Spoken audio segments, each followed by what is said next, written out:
Bonjour et bienvenue sur le blog Apprendre à jouer du piano. Alors, comme promis, je réponds à la première question qui m'a été posée en dessous de la vidéo que vous pouvez aller retrouver là, si vous avez vous-même des questions. C'est une question d'Henri. Sa question est « Ma question est au sujet de la coordination des deux mains. J'ai essayé, mais pas moyen. Le cerveau fait des nœuds et les doigts s'en mêlent. Y a-t-il des exercices simples pour y arriver ?» Pourquoi cette question dès la première question? C'est le piano, ça. Voilà, c'est le problème. Non, plus sérieusement, Henri, merci beaucoup d'avoir posé cette question. Je vais tenter d'y répondre, bien sûr, je suis là pour ça.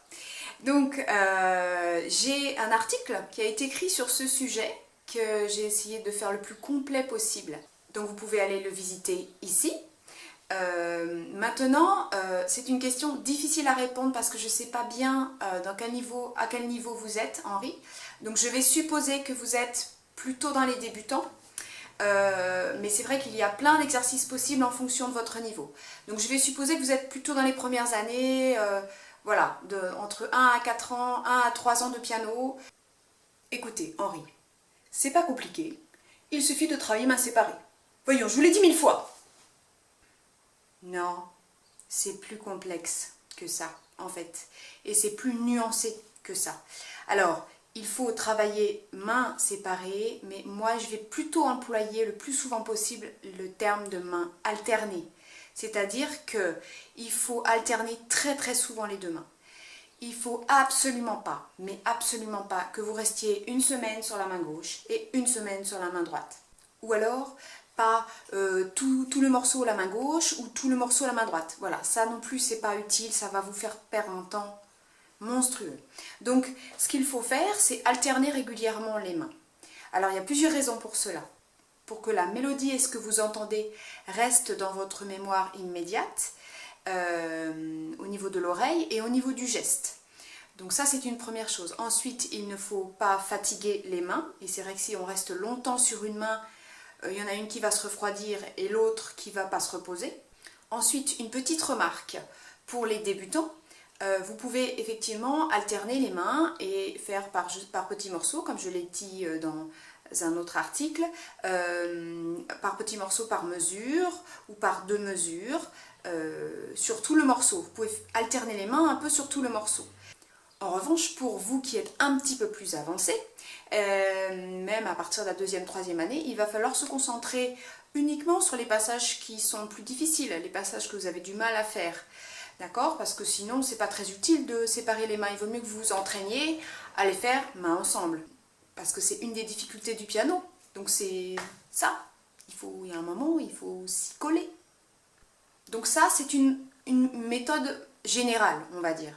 Maintenant, plus spécifiquement, si vous avez plusieurs voix, vous savez quand vous avez par exemple la main gauche qui fait une petite mélodie et la main droite qui fait une autre petite mélodie et ça s'entremêle. Alors là, il y a plein de façons de travailler, mais je dirais que ce qui me vient là, c'est chanter une des deux voix, par exemple, pendant que vous jouez l'autre.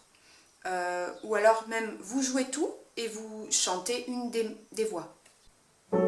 La, sol, la, si, la, sol, la, sol, la. Et puis après, vous changez de voix pour prendre une autre. Vous dites le nom des notes et vous essayez de le chanter. Si c'est difficile pour vous de chanter, vous dites juste le nom des notes, d'accord? Et en rythme, bien sûr.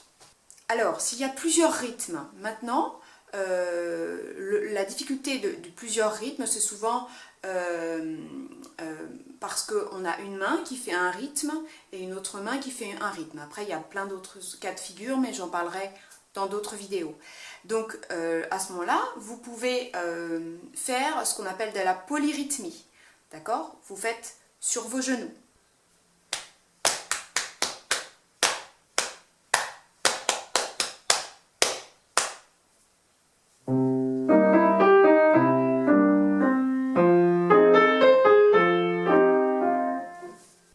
Puis, vous pouvez le faire sur le couvercle avec vos doigts. C'est-à-dire que là, vous ne serez pas gêné par le son et vous serez beaucoup plus attentif à la sensation que vous avez de vos doigts.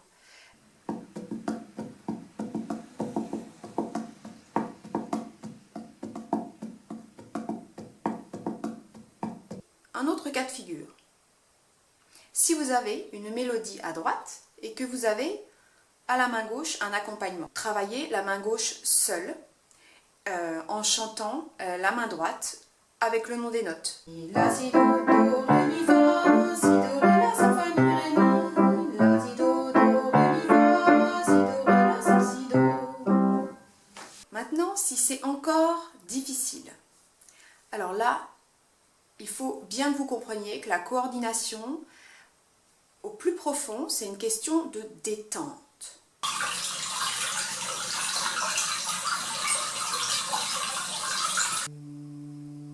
Donc, vous pouvez faire de la sophrologie, vous pouvez faire du yoga, vous pouvez faire plein d'activités, parce que si vous êtes quelqu'un d'un petit peu nerveux, souvent la coordination est difficile à cause de ça.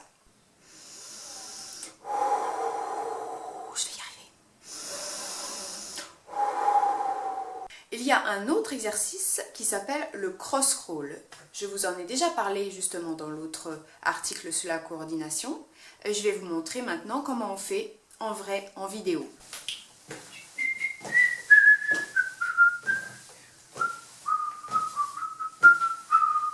Ensuite, vous pouvez compter tout haut les temps pendant que vous jouez. Comme si vous déclamiez les numéros sur scène. 1, 2, 3, 4. 1, 2, 3, 4. 1, 2, 3, 1, 2, 3, 4. 1, 2, 3, 4. 1, 2, 3. Vous pouvez aussi nommer le nom des notes, vous pouvez nommer les doigtés, vous pouvez taper la pulsation d'une main et jouer l'autre main, ou le rythme d'une main et jouer l'autre main en réel sur le piano. Vous pouvez aussi échanger les mains, c'est-à-dire jouer la main gauche avec la main droite et la main droite avec la main gauche.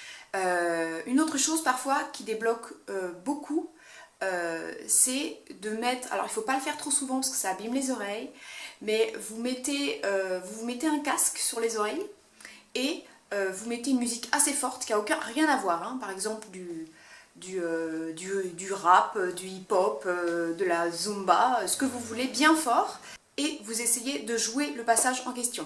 Ça marche vraiment super bien pour débloquer les passages qui passent toujours pas après avoir travaillé. Alors, dernière petite précision. C'est vrai qu'à partir d'un certain âge, on apprend moins vite, c'est plus compliqué et on peut avoir des difficultés à ce niveau. Ce n'est pas une bonne excuse. Le cerveau continue à évoluer, même après 65 ans, il évolue tout le temps, jusqu'au bout, jusqu'à la fin. J'ai personnellement des élèves qui ont un certain âge et ils progressent quand même. Ils sont plus lents, bien sûr, qu'un enfant, mais ça progresse toujours, d'accord? Donc il faut que vous soyez patient. Et voilà, j'espère que cette vidéo vous aura aidé. Maintenant, c'est à vous d'agir, c'est à vous de travailler, c'est à vous d'appliquer. Voilà, merci, à bientôt sur le blog.